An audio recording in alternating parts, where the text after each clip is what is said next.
નમસ્કાર, vibes of ઇન્ડિયામાં આપનું સ્વાગત છે. ગુજરાતમાં શિયાળાની વિદાય વચ્ચે જે ગુજરાતના સૌરાષ્ટ્ર, કચ્છ અને દક્ષિણ ગુજરાતના જે દરિયાઈ વિસ્તાર છે એને લઈને હવામાન વિભાગે એક આગાહી આપી છે. આગાહીમાં યલો એલર્ટ આપવામાં આવ્યું છે અને આ જે વાતાવરણમાં જે ફેરફાર થવા જઈ રહ્યા છે, વાતાવરણમાં ફેરફારમાં જે ગરમીનું પ્રમાણ વધી રહ્યું છે એને લઈને આપણી સાથે જોડાયા છે હવામાન આગાહીકાર પરેશ ગોસ્વામી.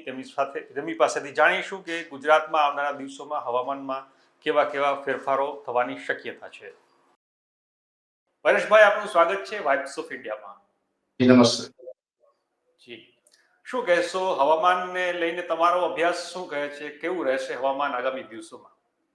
ઇમરાનભાઈ, જોવા જઈએ તો ફેબ્રુઆરી મહિનો છે એમાં હંમેશા મિક્સ ઋતુનો સામનો આપણે કરતા હોય છે. જોકે છેલ્લા 2-5 વર્ષની સરખામણીએ જોવા જઈએ તો દર વર્ષે આપણે છેલ્લા 2-5 વર્ષથી એવું બને છે કે ફેબ્રુઆરી મહિનામાં તાપમાન ઊંચું જાય, એકાદો હીટવેવનો રાઉન્ડ આવીએ અને ઉનાળાની શરૂઆત થઈ જતી હોય છે. પણ આ વર્ષે એવું બન્યું છે, આજે 25 ફેબ્રુઆરી થઈ ચૂકી છે, આજ દિવસ સુધી હજી ઉનાળાની કોઈ ખાસ શરૂઆત થઈ હોય એવી કોઈ અત્યારે સિસ્ટમ દેખાતી નથી કે એવો કોઈ માહોલ નથી. આ એક ચોક્કસથી છે કે આઇસોલેટેડ એરિયાનું તાપમાન વધ્યું છે. અત્યારે લઘુત્તમ અને મહત્તમ તાપમાનની વાત કરવા જઈએ તો બંનેની અંદર એક લાંબુ અંતર છે.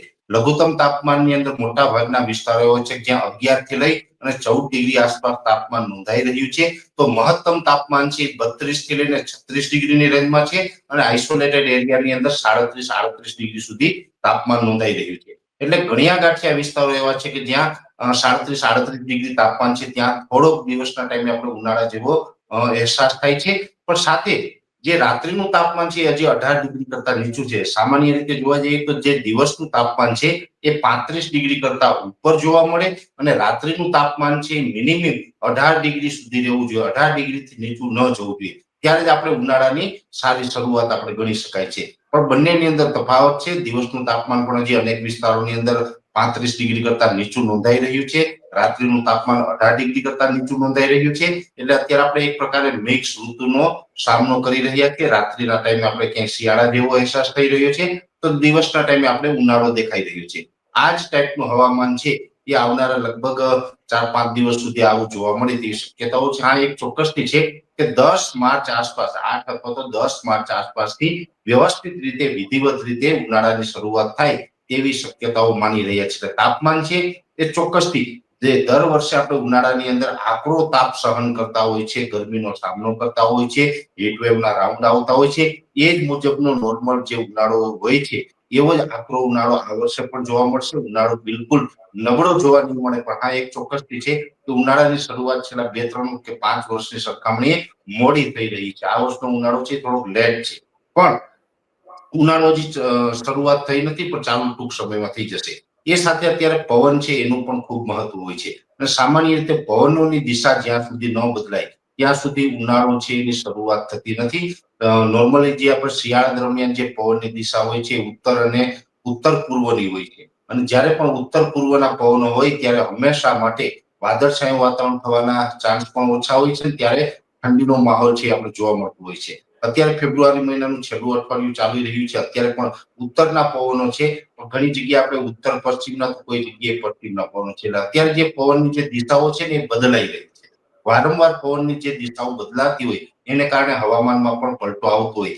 જે વિસ્તારોની અંદર ઉત્તર પશ્ચિમના અથવા તો પશ્ચિમના પવનો હશે એ તમામ વિસ્તારનું તાપમાન છે એ દિવસના ટાઈમે આપણે ઊંચું જોવા મળતું હશે. જે વિસ્તારમાં ઉત્તરના પવનો હશે એ વિસ્તારનું તાપમાન છે એ 35 ડિગ્રી કરતા નીચું, એટલે કે 32, 33, 34 આવું તાપમાન પણ નોંધાતું હશે. અને આપણું રાજ્ય છે એ વિસ્તારની દ્રષ્ટિએ ખૂબ મોટું છે.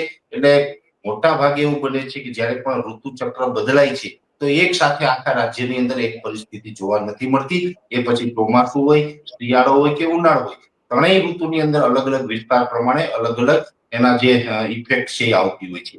અત્યારે જે વિસ્તારોની અંદર પશ્ચિમના પવનો અથવા તો ઉત્તર પશ્ચિમના પવનો બદલાઈ રહ્યા છે એને કારણે અનેક વિસ્તારની અંદર સાંજના સમયે આપણે વાદળછાયું વાતાવરણ પણ જોવા મળતું હશે. એ સાથે જે પશ્ચિમના પવનો થાય એટલે મોટાભાગે આપણે એવું સમજવાનું છે કે અરબ સાગર તરફથી પવનો આવવાના છે. હવે અરબ સાગર તરફથી પવનો આવે છે જેને કારણે ભેજનું પ્રમાણ પણ વધી જાય છે. સામાન્ય રીતે જોવા જઈએ તો જે આપણો સૌરાષ્ટ્ર કચ્છનો જે દરિયાઈ કાંઠાનો ભાગ છે એ સાથે કે જે દક્ષિણ ગુજરાતનો જે દરિયાઈ કાંઠાનો ભાગ છે, એટલે જે આપણો 1600 કિલોમીટરનો જે દરિયાઈ ભાગ છે, એ તમામ ભાગો ઉપર અત્યારે અરબ સાગરના પવન આવી રહ્યા છે. એની અંદર જે દરિયાઈ કાંઠાના વિસ્તારની અંદર ભેજનું પ્રમાણ પણ વધ્યું છે. જે વિસ્તારોની અંદર ભેજનું પ્રમાણ વધ્યું છે ત્યાં ગરમી અને ઉકળાટનો આપણે અનુભવ થતો હશે, અને હજુ પણ આવનારા દિવસમાં ગરમી ઉકળાટનું જે પ્રમાણ છે એ વધવા જઈ રહ્યું છે. કેમ કે હવે ધીમે ધીમે ઉત્તરના પવનો થાય બદલાય અને ધીમે ધીમે ઉત્તર પશ્ચિમના પવન અને પશ્ચિમના પવન થઈ રહ્યા છે. એટલે અરબ સાગર તરફથી પવન ફૂંકાવાનું હવે ધીમે ધીમે ચાલુ થશે. એટલે જે ભેજનું પ્રમાણ પણ વધશે ને ભેજને કારણે આપણે ઉકળાટ અને બફારો પણ સહન કરવો પડશે.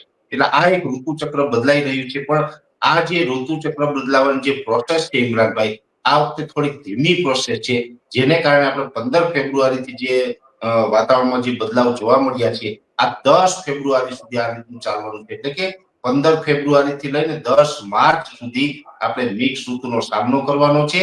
અને આપણે ગરમી ઉકળાટ અને તાપમાનનો પણ સામનો દિવસના ટાઈમે કરવાનો છે, ને રાત્રે આપણે ઠંડો માહોલ પણ જોવા મળશે. આ ચોક્કસ માનવું. બીજો એક અહેવાલ હતો કે ગુજરાતમાં જે હવામાન વિભાગે ચેતવણી રૂપમાં એક આગાહી કરી છે, એવી કોઈ વરસાદની કોઈ આગાહી ખરી? બધી તમામ તમારો અભ્યાસ સંસ્થાઓની શું છે? કંઈક ભારત નજીક કંઈક એવું કહે છે કે ભારત નજીક આવનારી સિસ્ટમ કેટલી મજબૂત છે, એવી કોઈ સિસ્ટમ ખરી તમારા અભ્યાસ મુજબ? ચોક્કસથી ઇમરાનભાઈ વાત કરવા જઈએ તો દરેક સંસ્થાનું, દરેક કંપનીઓનું, દરેક ગવર્મેન્ટ સંસ્થાઓનું બધાનું પોતપોતાનું એક વ્યક્તિગત પ્રિડિક્શન હોય છે. પણ અમે જે અલગ અલગ પ્રિડિક્શન અલગ અલગ મોડેલોના આધારે વ્યક્તિગત મારું જે પ્રિડિક્શન થાય છે મુજબ સિસ્ટમ ચોક્કસથી છે. એ સિસ્ટમ છે એ ઉત્તર ભારતના પહાડી પ્રદેશો ઉપરથી પસાર થવાની છે. અને એક પ્રકારે WD છે, એટલે કે વેસ્ટર્ન ડિસ્ટર્બન્સ છે. એ વેસ્ટર્ન ડિસ્ટર્બન્સ જે ઉત્તર ભારત ઉપરથી પસાર થઈ રહ્યું છે, એટલે ઉત્તર ભારતના પહાડો પર હજુ પણ બરફવર્ષા થવાની શક્યતાઓ છે. આ WD છે એની પણ અત્યારે આ પોસ્ટ સિઝન ચાલી રહી છે, એટલે હવે એન્ડ ઉપર એ WD ની સિઝન ચાલી રહી છે. એટલે એ જે મજબૂત WD ની સિસ્ટમ છે, જેને કારણે રાજસ્થાન અને પાકિસ્તાનના અમુક ભાગો ઉપર સાયક્લોનિક સર્ક્યુલેશન સિસ્ટમ બને તેવી શક્યતાઓ છે. એ સાયક્લોનિક સર્ક્યુલેશન સિસ્ટમ બનશે, એને કારણે થોડા દિવસ માટે આપણે એકાદ અઠવાડિયું અનેક વિસ્તારોની અંદર છૂટાછવાયા, એટલે કે સાર્વત્રિક એ પરિસ્થિતિનું નિર્માણ નહીં થાય, પણ છૂટાછવાયા વિસ્તારોની અંદર વાદળછાયું વાતાવરણ થશે.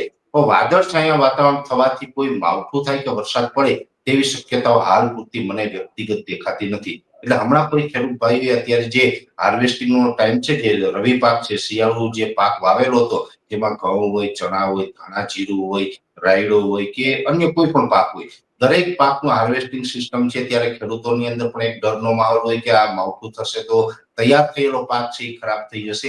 પણ અહીંયા હું આપના માધ્યમથી ખેડૂતોને પણ એક માહિતી આપું છું, કોઈ ચિંતા કરવાની જરૂર નથી, કોઈ ડર રાખવાની જરૂર નથી. હમણાં માવઠું થાય તેવી કોઈ શક્યતાઓ દેખાતી નથી. આ એક ચોક્કસથી છે કે પવનની દિશા બદલાઈ રહી છે, WD પસાર થઈ રહ્યા છે, એમાં એક મજબૂત WD પસાર થઈ રહ્યું છે. અને મજબૂત WD અને પવનની દિશા બદલાવી, આ બંને પરિબળોને કારણે પાકિસ્તાન અને રાજસ્થાનના અમુક ભાગો ઉપર સાયક્લોનિક સર્ક્યુલેશન બની રહ્યું છે. આ સાયક્લોનિક સર્ક્યુલેશનને કારણે ગુજરાતના અમુક અમુક વિસ્તારોની અંદર હવામાનમાં પલટો આવશે. પણ એ પલટાની અસર માત્ર વાદળછાયા વાતાવરણ તરીકે જોવા મળશે, નહીં કે માવઠા તરીકે. એટલે ઇમરાનભાઈ, માવઠાથી કોઈ ડરવાનું કે ગભરાવાની જરૂર નથી એવું મારું વ્યક્તિગત માનવું છે. પણ જો કે આ માવઠું છે એ અત્યારે આપણા ફેબ્રુઆરીના છેલ્લા અઠવાડિયામાં વાત કરી રહ્યા છીએ. એવું નથી કે આગળના દિવસમાં પણ માવઠું ન થાય. અત્યારે જ્યાં સુધી આપણે જોઈએ ત્યાં સુધી 8-10 દિવસ દરમિયાન રાજ્યમાં કોઈ માવઠાની શક્યતા અમે માનતા નથી. એટલે કમસે કમ આપણે 5 માર્ચ સુધી એવી કોઈ પરિસ્થિતિનું નિર્માણ થાય તેવી શક્યતાઓ નથી. એ પછી જો એવી કોઈ પરિસ્થિતિનું નિર્માણ થાય એમ હશે તો ચોક્કસથી અમારા તરફથી માહિતી આપવામાં આવશે. પણ હાલ પૂરતી કોઈ આપણે ચિંતાનું વિષય નથી કે કોઈ ચિંતા કરવાની જરૂર નથી. જી પરેશભાઈ, આપ સમય કાઢીને અમારી સાથે વાતચીત કરવા માટે જોડાયા, હવામાન વિશે વાત કરી, આપનો ખૂબ ખૂબ આભાર.